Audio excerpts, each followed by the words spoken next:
Hello and welcome everyone. It's the UCCS speaker series. There are still some people coming in, so we'll wait another minute or so and we'll get started.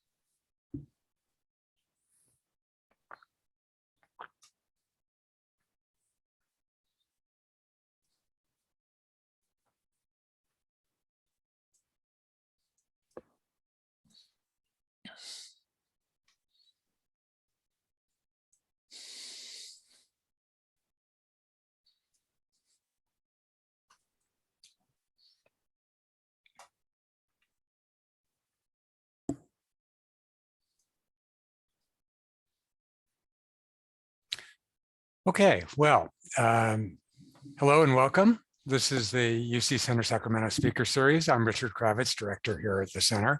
This is the fourth talk of winter quarter, but for those of you who are new to this series, and I think a number of you are, or to UCCS in general, we're the Sacramento touch point for the UC system. We're a single center with two basic goals: to train up young people to become California's future leaders, and to share research-based knowledge with legislators and other government officials in the interest of forming better public policy. So now to today's topic: unpacking the housing crisis, race, inequality, and solutions.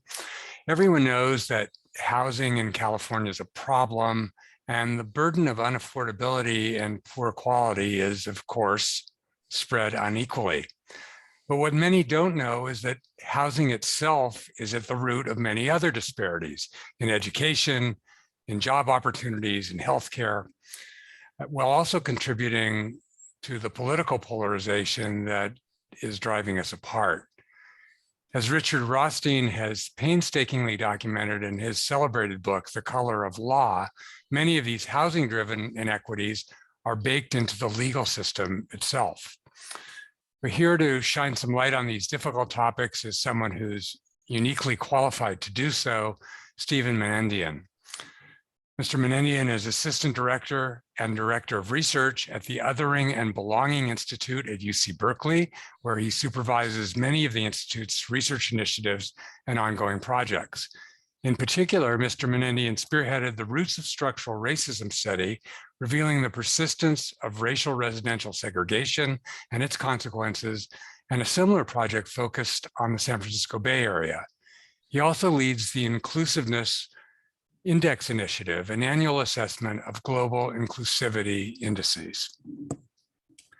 He's a prolific author in both the academic and lay press, and he's a regular contributor to the Berkeley blog, where some of his recent columns have unpacked controversies about critical race theory, including race and racism in the K-12 curriculum. Mr. Menedian has a law degree from Ohio State University and has written amicus briefs for the US Supreme Court on several topics, including desegregation and affirmative action. So before we get started with our special guest, a word about questions. For this session, please feel free to type your questions into the Q&A. I will sort them and get to as many as we can at the end of the talk. I'm also told that somewhere around near the beginning of the talk, Mr. Menedian will be placing a question to the audience, which you then can respond to using the Q&A tool in Zoom. So without further ado, please join me in welcoming Stephen Menedian. Thank you, Richard. It's a pleasure to be here. I've been looking forward to this talk for a while now. You initially invited me to do this almost, I think, 9 months ago, after the launch of the Roots of Structural Racism study. Just as an exciting footnote to that, 538 Today published an article on the legacy of redlining that drew heavily upon some of the research we used in our study.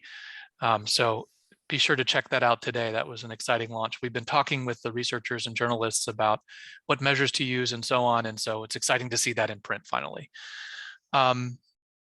I'm also going to share, although you initially invited me to talk, I think, about that study, I'm actually going to talk about some new research that we're going to be publishing this month. I'm very excited to share with you this research, mostly about Southern California, the SCAG region. But I'm not going to get to it until later on in the presentation, so please be sure to stick around. We have some very exciting new research to share with you. So before we really get underway, I just wanted to share some screenshots that I had taken from recent headlines in the last year and a half in different publications, media, New York Times, Cal Matters, all describing a housing crisis in California. So you can see some of those here. I could have, filled an entire talk with slides of headlines describing the California housing crisis. But here's the first question I just want us to reflect upon for just a moment. When you hear the term housing crisis, what does that mean to you? And try and be specific. So put your answers in the chat and we'll read a few of them off before I proceed.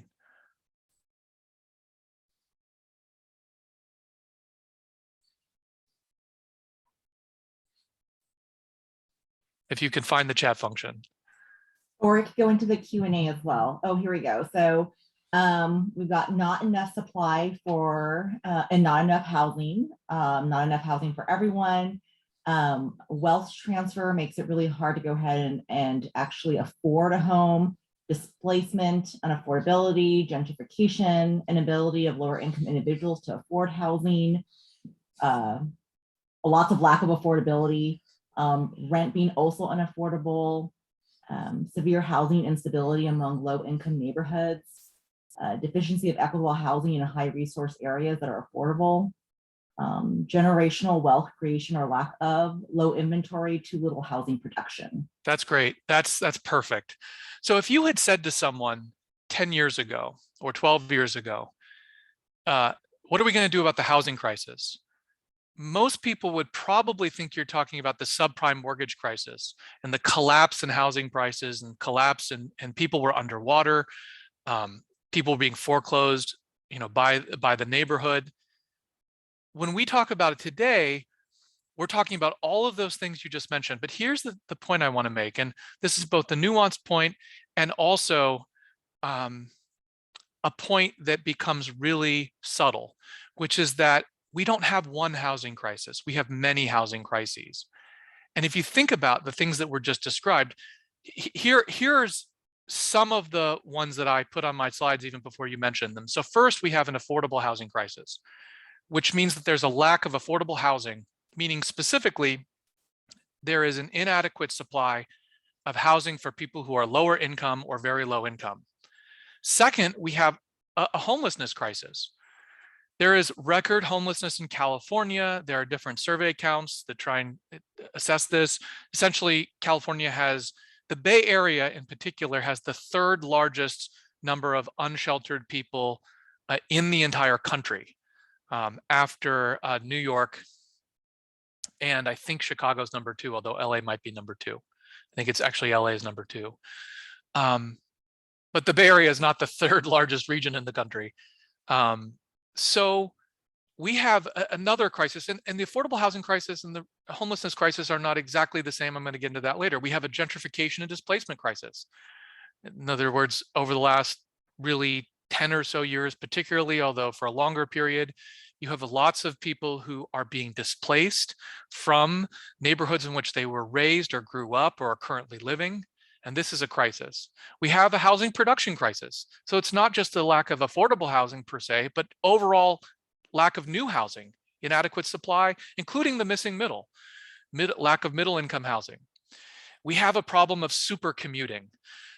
If you look at lists of regions or cities where you have the most super commuters, meaning people who commute usually up, an hour and a half or to 3 hours per day, getting to their jobs and back to home, the Bay Area has usually a majority of those top 10 cities. This is also partly a housing jobs imbalance problem. We have lots more jobs in the Bay Area than we have housing, and that's true for much of California.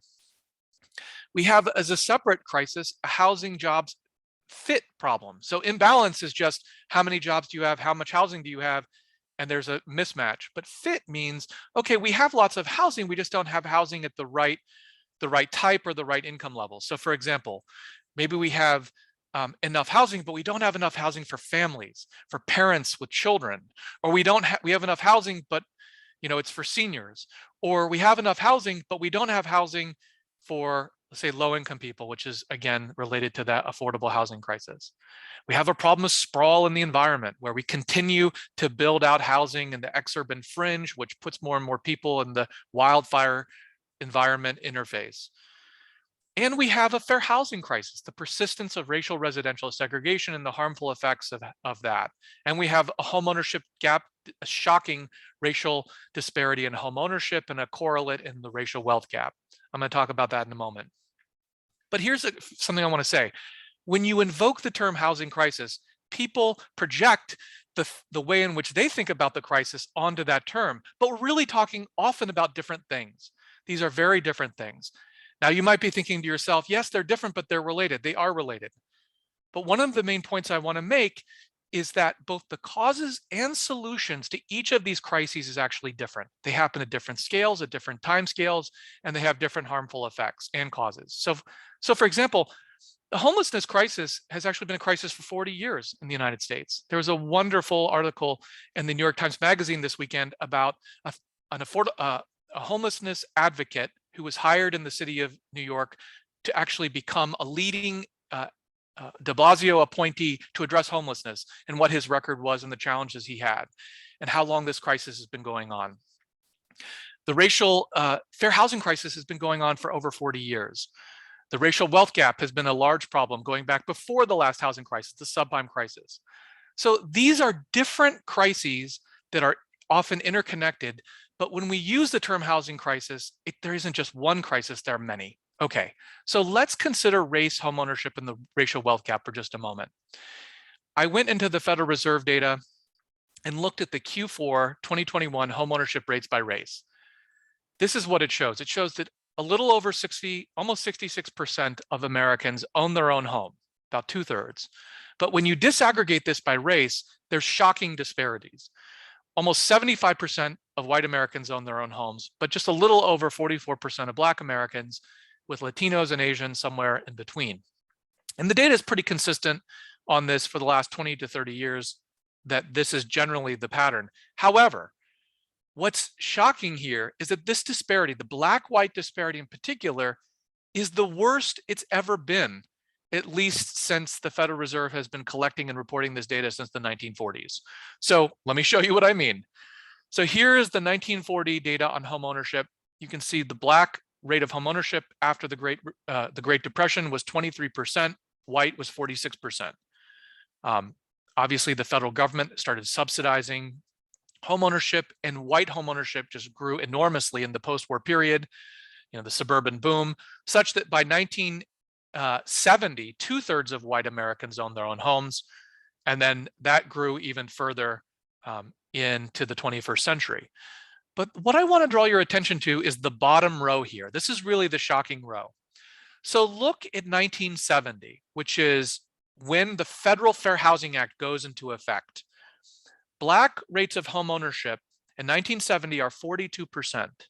Now, if you were to compare 1970 to 2020, a 50-year period, you'd say absolute rate of Black homeownership has increased by 2%, right? So there is an absolute improvement.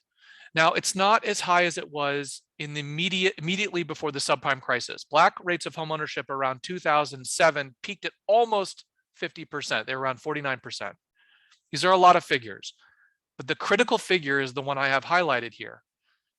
There's a 30% Black-white homeownership gap as of 2020 and as of 2021. This is larger than any other period, as you can see. So this is kind of a nuance, right? Statistics can tell us, but there's absolute conditions have improved, but the disparity has actually gotten worse. Now, why is this? Because the rate of white home ownership has increased faster than the increase in the rate of Black home ownership. So even though Black home ownership has improved, the disparity has actually gotten worse. So what does this mean? This, by the way, this chart is just the same chart as the table. What this means in terms of the racial wealth gap is that even though Black wealth is increasing, the absolute disparity between Black and white wealth is getting worse. So let me just zoom ahead and show this to you in this table. So this is the racial wealth gap from 2009 to 2019. And by the way, I don't believe anyone besides myself has compiled it quite in this manner. So you can see from this time period how this has changed. In the aftermath of the subprime mortgage crisis, Black wealth per capita, per household rather, was $2,200 per household. This is median, by the way, not average. White wealth was a little under $100,000. Fast forward 10 years. This comes from the Survey of Consumer Finances, which is a Federal Reserve survey. I won't get into the details of that, but look at this. Black wealth has increased tenfold in that 10-year period, and white wealth has doubled. So if you look at the disparity in 2009 was 45 to 1. The disparity in 2019 is 8 to 1. But here's the problem. The absolute disparity is larger than it's ever been, right? In 2009, the absolute disparity was only $96,000. In 2019, it's $164,000, which means that, again, you have progress, but you have widening disparities. This is one of the fundamental paradoxes about studying race and housing and racial inequality. Absolute conditions can improve even as these disparities get worse. And it's, to some extent, the absolute condition is really what matters, right? Because it matters that Black families have 10 times more wealth than they did a decade ago. But the disparity is also contributing to other life inequalities. It means that white families have much more resources to draw upon to give their children down payments, to help them, pay a security deposit for an apartment, to afford college. So the disparity matters and the absolute conditions matter. Okay, so all I'm doing here is sort of unpacking one of those 9 crises that I mentioned. Race and housing are deeply intertwined in terms of understanding each other. I could share with you, and I could spend the rest of the time talking about different racialized aspects to housing. I could talk about disparities in home values. Black Americans, even when they own homes, they have lower equity and their homes appreciate more slowly. I could talk about disparities in appraisals, which has become an issue. I could talk about disparities in tax assessments and delinquencies, in credit and loan denials, in segregation, in steering, and so much more. I could talk about all of that. But what I really want to do is talk about the housing crisis writ large and the problem and the paradox of the housing crisis. The problem I want to just persuade you of is there is no single problem with the housing crisis. That's the problem with the housing crisis.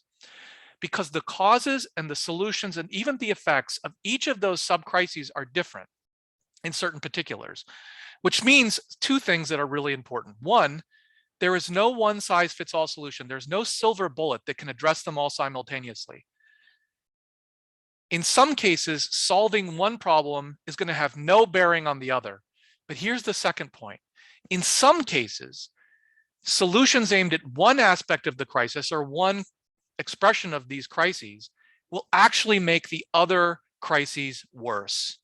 And that's what I want to spend the next 20 or so minutes trying to persuade you of. And I'm going to go through 3 examples, then I'm going to talk about solutions, and hopefully we can make some progress.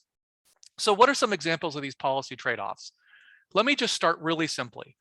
Suppose for the moment you're treating the housing production problem, the inadequate supply of housing production overall, as a math problem. We just have to get to the number of units that we need for California. If you were just to treat it in a very simple and narrow way, where would these units most likely be built? Well, they would be built where political opposition and regulation is less stringent. So history teaches that one of the places that most of these new housing units would be built would be in exurban or outer ring suburban areas where A, land is less expensive and there's less existing development, and B, organized opposition. Or they would be built in lower income communities, again, where land is less expensive, where the opposition may be in some cases less organized and regulation on development less intense. If If you look around the Bay Area, you'll see that certain communities get a disproportionate amount of new housing. In the first case, these kinds of developments are likely to be further from existing jobs, meaning that it's going to make the housing jobs balance problem worse and the commuting problem worse, and further from existing infrastructure. And I mean a variety of infrastructure: water, sewer hookups, transit, public transit, or otherwise. And also other forms of amenities, right? Like libraries and so on, which means that if your goal is simply to build as much housing as possible, just treating it like a narrow math problem, you're likely to exacerbate, even if you could solve the production problem, you're going to make other expressions or other crises worse. You're going to cause longer commute times. You're going to have more environmental CO2 and other carbon emissions. You're going to create more super commutes. You're going to exacerbate I've already gone through it. Also, by the way, if you were just building in the second case, right, lower income communities where land is less expensive, you're going to increase the displacement, evictions, and gentrification problems. So again, solving one problem can actually make other housing crises worse. Let's say instead that your objective is not simply to build as much housing as you can or to hit a particular target, but you want to build as much affordable housing as possible, using any definition you may have in mind. I know that there are very intense debates about how you should set the threshold for affordability. But let's just assume we could agree on a particular income or wealth threshold, and we could actually get the political will and build as much affordable housing as possible. Surely such a policy objective could only help these other crises, right? I think that's not right. I think the evidence is overwhelming that simply building as much affordable housing as we can actually make other versions of the housing crises either worse or not help them at all. So one area in which again, a narrow, just treating it like a math problem could make other aspects of the housing crisis worse is the fair housing crisis and economic and racial segregation. And let me give you a couple of examples. So historically, you might think of the high-rise public housing buildings that we built in the post-war period, like Cabrini Green. But recent experience with affordable housing programs, especially at the federal level, and particularly the Housing Choice Voucher Program and the Low-Income Housing Tax Credit Program, show that simply building affordable housing actually does make segregation by race and income worse. So let me show you how this happens in LIHTC. So the Low-Income Housing Tax Credit Program is, I think, unfortunately, the largest subsidized affordable housing program in the country in dollar terms. This program is administered by the Treasury Department, not HUD, and it allows states to define their own criteria for awarding tax credits to affordable housing developments. Unfortunately, the research is pretty consistent. It's not universal, but it's pretty consistent that shows that LIHTC actually tends to reinforce racial residential segregation. And these developments disproportionately are placed in what are called recaps, which are racially and economically concentrated areas of poverty. So this is a map that I had created for an amicus brief we filed in the United States Supreme Court. This is LIHTC developments in Dallas County. And you can see the developments are these little dots, these little circles, and as of 2010. And the underlying census tracts have a gradient based upon the percentage of non-whites. And what we found is that the vast majority of these LIHTC developments were going in non-white neighborhoods. You can see how few of these developments are in neighborhoods that are 80% or more white. Basically none. This is the table, again, that basically demonstrates that. I'm not gonna, if you want to study this table, you can watch the video afterwards. We did the exact same analysis for California before 2017. And as a result of this analysis, the state convened a task force, which the Institute sits on, to help reform LIHTC in California to try and correct for this problem. And I think the policy is working, but the problem is fundamental to any effort to build affordable housing. It tends to go into it tends to reinforce racial and economic segregation. I'll give you another example, the Housing Choice Voucher Program. This is formally known as Section 8. It's probably how you may have heard of it. It provides assistance to a little over 2 million very low-income families in the United States, as well as the elderly and disabled households, people with disabilities. People are given a voucher, and then they search out their the home, the unit that they want to, there is actually a home ownership, small home ownership component to housing choice voucher program. But for the most part, people are just renters. They search, they get a voucher, and then you go in the market and you look for a home or a place to live. The problem is that, I mean, in addition to a lot of problems that landlords discriminate against voucher holders, the voucher isn't, in most cases, valuable enough to get into most neighborhoods, which means that participants are pretty restricted into the kinds of neighborhoods they can access, which means, again, this program tends to reinforce and perpetuate racial and economic segregation. And I could talk more about that later. So both, and there have been a number of studies and experiments that show that this is the case. I'm not going to get into those now. So here you are, right? Again, the question is, what if we just focused on affordable housing? Surely that would solve all of the other problems we're talking about. Well, actually, it doesn't, right? It actually can make racial and economic segregation worse. And part of the problem is because affordable housing and fair housing are not the same thing. They're frequently conflated because fair housing is sort of an ambiguous term, but subsidized housing, sorry, affordable housing means basically one of two things. It means subsidized housing either on the demand or the supply side. So the housing choice voucher is an example of the demand subsidy. LIHTC is an example of the supply side subsidy. Or filtered housing, housing that was once market rate, but over time has become more affordable. Fair housing, in contrast, relates to discrimination, segregation, and integration. And you can look up definitions of AFFH in federal law or in state law, and that's what it emphasizes. So affordable housing is an economic concept, while fair housing is a racial one or relates to other groups. So there's fair housing protections for familial status with people with disabilities and so on. But it's an identity protection, a categorical protection, not an economic protection. Okay, so you might be with me so far, but won't aggressively building affordable housing or more housing help solve some of the other housing crises listed earlier? Not necessarily. Consider just, for example, the impact of simply building affordable housing on homelessness. This is a very tricky and nuanced subject, and it's absolutely the case that unsheltered people are unfairly stigmatized and stereotyped as in a variety of ways. Nonetheless, it is true that portions, not a majority necessarily, but portions of the unsheltered population do have issues that simply cannot be addressed by giving someone a home. If you have untreated mental illness or you have certain needs, if you can't hold a job, then even if you make housing incredibly affordable, that doesn't mean that you have stable shelter. And the research is sort of overwhelmingly clear on this, that what you really need to do to solve homelessness is to provide what's called permanent supportive shelter, which is not the same thing as affordable housing. And research further shows that simply having permanent supportive shelter is actually not enough, that you then have to couple it with other forms of assistance, healthcare,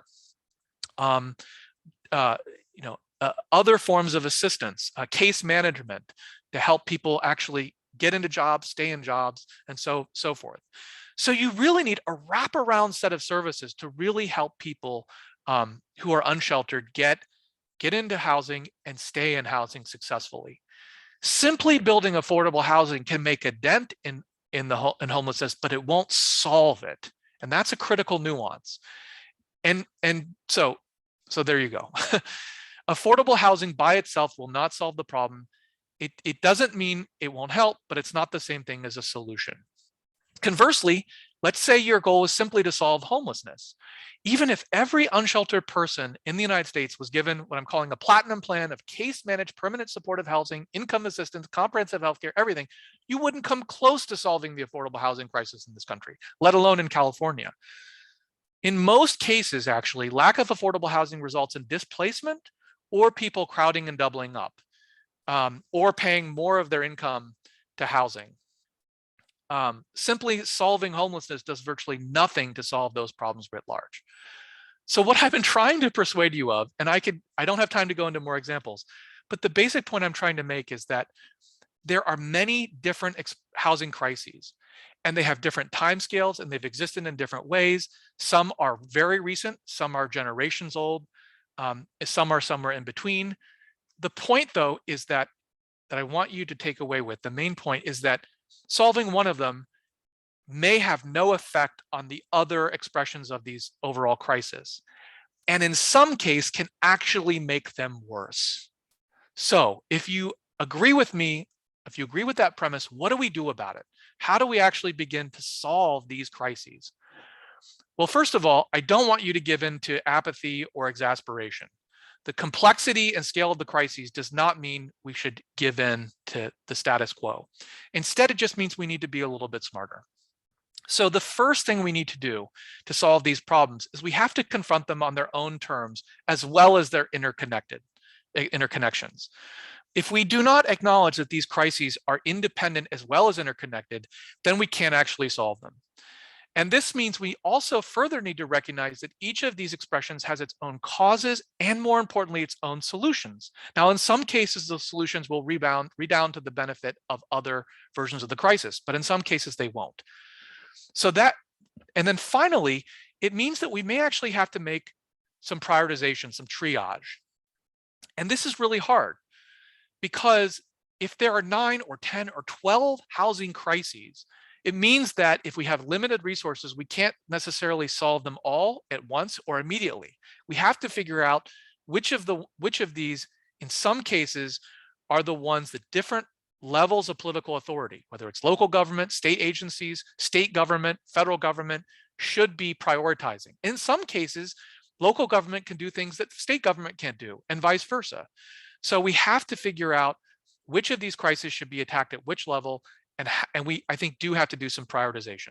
So here are some guiding principles that I want to suggest, and I'm going to suggest 3 policy reforms that I think can make significant headway into solving all of these crises. So the first thing we have to do in terms of a principle is we need housing policies and initiatives that expand access to opportunity for all people, but are sensitive to the most marginalized groups. That is to say, I think our policies have to be race conscious, and we can do both at the same time. There's ways to implement and pursue race conscious policies that can actually help everyone. In fact, there are lots of examples of that. I'll give you one example: bail reform. Bail reform is a set of policies that tries to, basically help people who are incarcerated simply because they can't afford bail. And there are lots of horror stories about this. Probably the worst is Khalif Browder. If you just Google Khalif Browder, you can read about that story. But bail reform is not going to be race specific. It's race conscious, right? You're not just creating bail reform for people of color or for Black Americans. Rather, you're creating bail reform to help everyone who may be very low income or impoverished and can't afford, several $100s to make bail. So there are all sorts of examples of race conscious but universalistic policies that can help all people, and we need to do that. Number 2, we need policies that meet the needs of people as they are. It's not enough just to build more apartments if they're only built for seniors and not for, say, single parents with children, especially if the need for families is greater. I'm not saying we shouldn't build affordable housing or low-income housing for seniors. I think we should. But we really have to be cognizant of what people's needs are. I mean, for example, if you just build housing, but it's not accessible for people with disabilities, what good is that? Same thing. We need to make sure that we're meeting people's needs, and not just in terms of their households or who they are, but also in terms of their commuting, access to pharmacies, access to doctors, access to food and groceries, right? Location is critically important. So if we build multifamily housing developments in places that's nowhere near jobs, that's not useful for families, or that's not accessible to transit. That's not useful necessarily to those families. We have to make sure that we're meeting needs of people as they are. And number 3, we need solutions that will require both the removal of barriers and the creation of supports and subsidies. Okay, so what are solutions that embody these 3 principles? I'm going to go through 3. I'm going to start by talking about zoning reform, which was received a lot of attention in recent years, so I'm not going to spend too much time defining what that means. But basically, by zoning reform, we're talking about land use regulations at the local level that restrict what can be built, how it can be built, and the kinds of density and types and forms of housing. People will often talk about restrictive zoning in terms of exclusionary zoning or snob zoning. I think those are appropriate appellations, but I'm just going to generally talk about it in terms of just zoning reform. And by zoning reform, I basically mean again, both zoning designations, but also other land use controls, such as lot minimums, floor area ratios, parking requirements, and such. I'm going to use zoning as a broader designation to describe all of that. And by reform, I mean reform that can occur either locally, where a city says, our zoning regulations are too restrictive, we're going to reform them, like Berkeley's trying to do, or when the state steps in, or even the federal government steps in and says, we're going to override local zoning regulations. It turns out that restrictive zoning has a profound effect on many of the housing crises I listed at the beginning. So, pop quiz.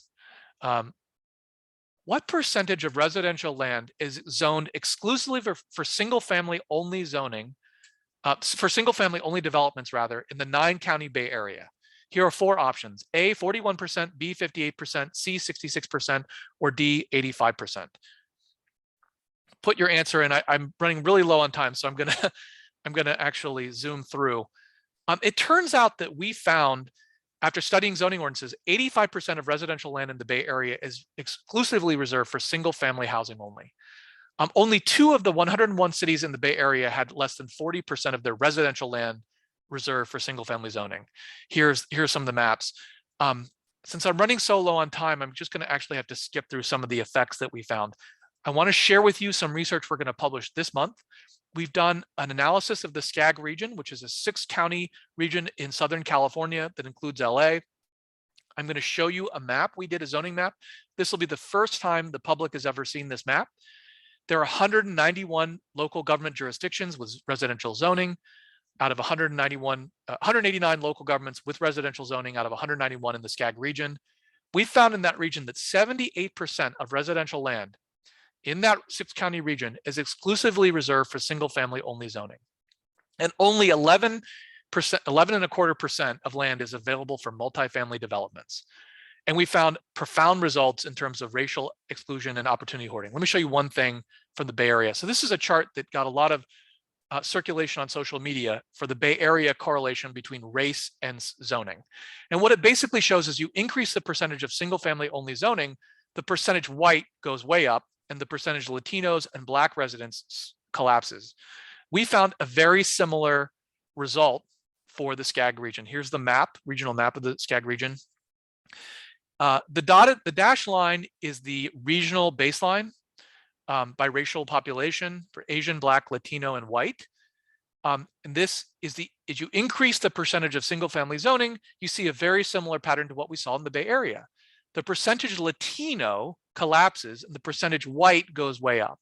So again, it's clear that zoning has a racially exclusionary effect. And this chart, which I'm really excited to publish soon so we can share it with the broader public, establishes that for the SCAG region as well. But this is perhaps one of the most disturbing, nuanced findings that we found. And this is one of the figures in our upcoming report. Okay, I'm taking a breath because it's a little bit difficult to describe, but it's really important. This is your 5-minute warnings. Thank you. This is the intersection of race, income, and economic and social mobility. So, and it's this lower quadrant chart that's really the critical chart. What this shows is the percentage of children raised in the early 1980s who make it to the top 20% of income earners as adults, the top quintile of the income distribution. And the breakdown here is by race, but also breaks down based upon parents' income when they were born and raised. These kids who are now adults were born and raised.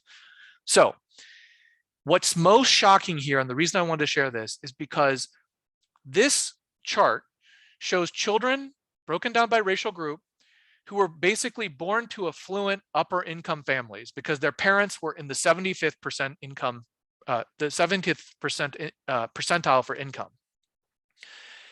This is shocking. This purple line is for Black people who, again, were born in the early 1980s and then their income as adults. What it shows is that if you were Black in the SCAG region and you were born to affluent parents and you grew up in a neighborhood or a community that had zero single-family zoning, single-family only zoning, your chances of making it to the top of the income distribution, the top 20% are 0. In other words, Black children born to these parents fell out of the top of the income distribution. However, if you were born to those parents, Black, in the Skag region, and you grew up in a community that had 100% single family only zoning, you had a 20% chance to make it to the top income quintile. In other words, you basically had equal opportunity, economic opportunity, because if opportunity were equal, no matter where you were born, whichever income quintile you were born into, you'd have an equal chance of making it to any other quintile. What this shows you, and by the way, you can see the percentage for all the other racial groups at the different income quintiles, is that the percentage of single family zoning is a mechanism for opportunity hoarding. It's a mechanism for controlling and channeling resources so the communities make sure that those resources only go to their children and their schools and their environment and so on, and don't benefit other children. It's an exclusionary tool, but the effect is profound in terms of upward economic social mobility. And you can see that our report will unpack this in more detail, but I found that to be a very disturbing result of our analysis. Okay, and so the problem with zoning is that it's used to control development. Not simply that it's used to control development, but it's used to maximize property values, tax-based capacity, and minimize municipal costs. This is called fiscal zoning. I don't have time to get into it too much, but we need to reform this. This is a critical reform that we need if we're really going to open up equal opportunity to all Californians, irrespective of race. Second thing we have to do is build more affordable housing units in high opportunity areas. There have been a ton of interventions that demonstrate the value of doing this. You can look up these studies, MTO, the Gautreaux settlement, CMTO, to see the outcomes. I don't have time to expand this, but this is a proven intervention. I also don't have time to talk about segregation like I planned, or the harmful effects. But the third thing we have to do is we have to provide more funding, subsidies, and supports for affordable housing and housing developments writ large. One thing we need to do is we need to expand funding for Housing Choice Voucher Program to clear waiting lists. We simply cannot allow people to have to wait 4 or 5 years to get a Housing Choice Voucher. This is something that candidates have proposed doing, they have not done. We have to expand and enhance dedicated funding streams and finance for development of housing at all levels. This includes at the federal, state, and local level. And it's important to note that affordability needs extend beyond housing for simply low or very low income families. Affordable housing in high cost markets must also include workforce development, housing for middle income families, and other folks who otherwise could not afford local housing. I'm sorry I had to blitz through a bunch of things, but I ran out of time. I'm stopped. I think I'm getting cut off and I want to get to the Q&A. So those are 3 things I think we can do. But again, just to close, we have to recognize that there are many housing crises, not just one, and that solving one may not necessarily help the others, and in some cases can actually make others worse. Thank you very much.